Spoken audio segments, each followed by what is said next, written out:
सबसे श्रेष्ठ है सत्संग।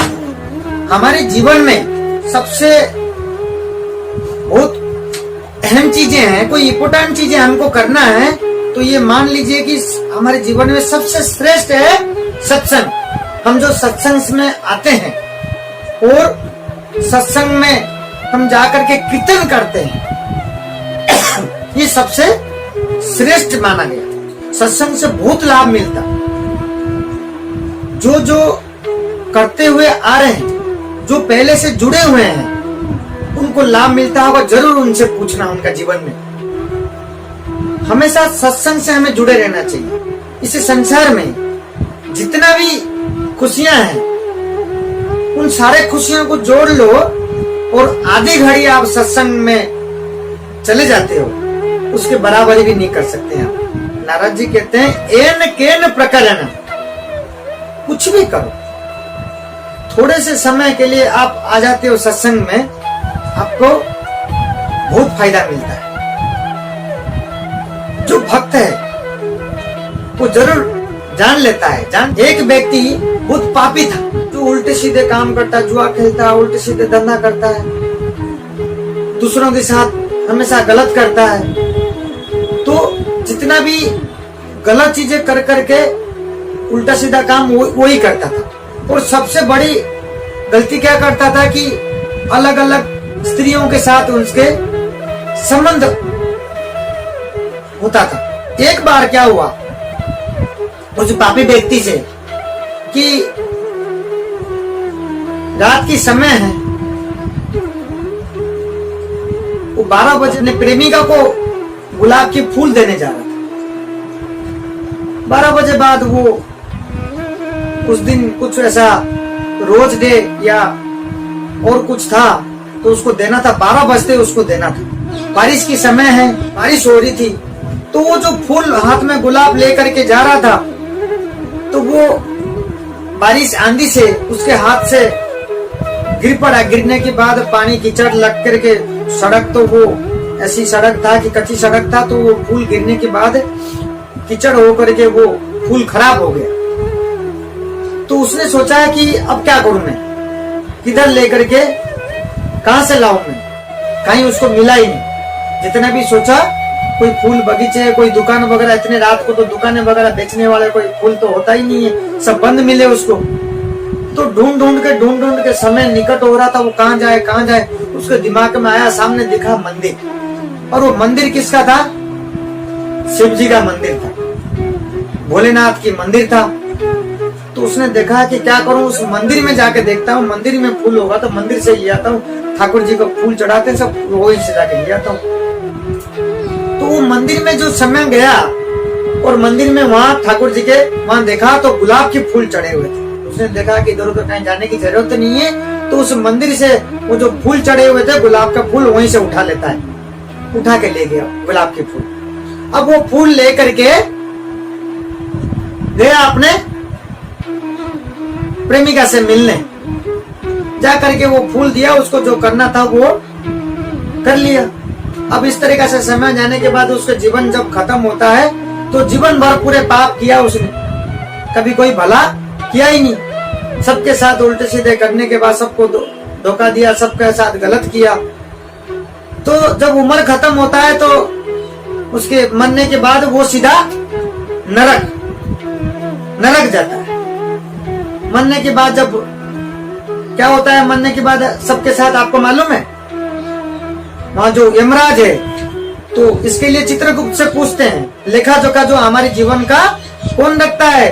चित्रगुप्त रखते हैं। तो यमराज जब पूछा कि इस व्यक्ति ने क्या क्या करके आया, तो चित्रगुप्त ने क्या कहते हैं कि महाराज, ये जीवन भर इतना पाप किया कि हमारे सारे जो स्टोरेज है, इसके रिकॉर्ड रखते रखते हमारे इतना सारे जो हार्ड डिस्क है और जो पेन ड्राइव है, खूब सारे हमारे पास फुल हो चुका है। तो यमराज कहते हैं कि इसको खूब सारे पिटाई करो सबसे पहले, क्योंकि इतने सारे पाप भर के आया, इसके पहले पिटाई करो, इतना क्यों किया उसने। तो फिर आगे जाकर यमराज पूछते हैं, तो आगे बताओ उसका और कुछ किया कि जीवन भर में सिर्फ यही है?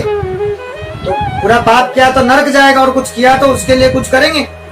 तो चित्रगुप्त आ गए, सारे जीवन की कहानी देखने के बाद बोलते हैं प्रभु पूरे महाराज पूरे इसने जीवन भर पाप किया, सिर्फ 3 मिनट का जो शंभु है, हमारे जो शंकर भगवान जो शंभु है, जो वैष्णव है, हम कई वैष्णव है, वैष्णव की जो परम पिता होते हैं वो है कौन है? शंकर भगवान। तो चित्रगुप्त कहते हैं कि जो महा वैष्णव है हमारे जो शंकर भगवान है, उनके साथ सिर्फ ये 3 मिनट, जो 3 मिनट का समय है वो संग किया, वैष्णव का संग किया। यमराज इन चीजों को देखते हुए, नजर रखते हुए कहते हैं, फाइनल करते हैं कि पूरा तेरा जीवन तो है, पूरी तू नरक में जाएगा। जो 3 मिनट तूने वैष्णव के साथ संग किया, शंकर भगवान के साथ जो संग साथ रहा, जो 3 मिनट के लिए जो गुलाब का फूल लेने के लिए गया था, वो जो समय उनके साथ शंकर जी के मंदिर में जो रहा उसने, वो 3 मिनट का समय था।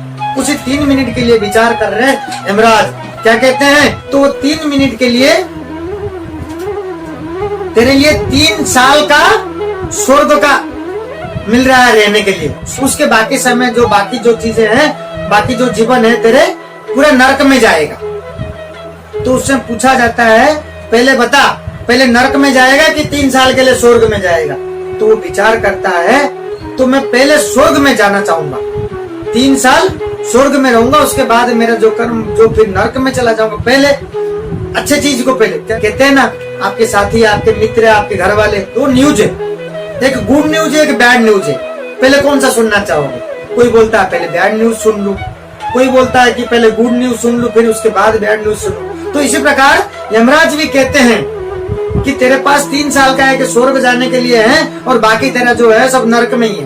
पहले किधर जाने का तेरे को, किधर जाएगा? इस तरीके से जब पूछते हैं तो वो बोलता है व्यक्ति कि 3 साल पहले मैं स्वर्ग में जाऊं, विचार करके बोलता है। फिर क्या करते हैं, फिर उसको 3 साल स्वर्ग में भेज देते।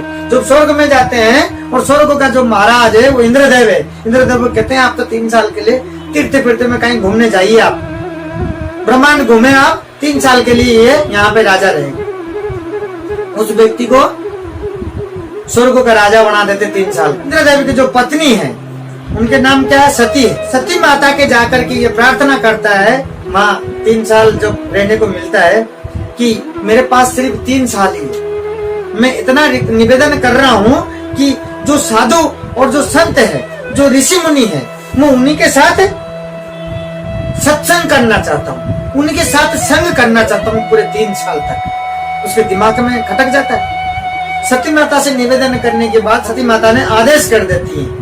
तो उसके बाद जो भी साधु संत है, जो भी ऋषि मुनि है, पूरे 3 साल तक वो संग करता है, साधुओं के संग रहता है, सत्संग में ही रहता है। तो ऋषि मुनियों के साथ रहना, साधु के संत रहना, तो उनके वाणी आप सभी को मालूम है, उनके साथ रहने में हमारे जीवन कैसे बदलता है। तो पूरे 3 साल तक उनके साथ रहता है। रहने के बाद जब यमराज के पास खबर पहुंचता है कि इसके 3 साल पूरा हो रहा है, तो फिर उसके बाद क्या करते हैं यमराज कि जब देखते हैं यमराज की 3 साल पूरे उसने साधु संत के साथ संग किया, ऋषि मुनि के साथ संग किया, फिर उसके बाद क्या करते हैं यमराज, तो इसके क्या करते हैं कि नहीं, अब इसके क्या अगले जन्म तेरा जो नरक में जाने का था, अब तेरे को नरक में नहीं जाना है, लेकिन एक जन्म मिलेगा। क्या मिलेगा?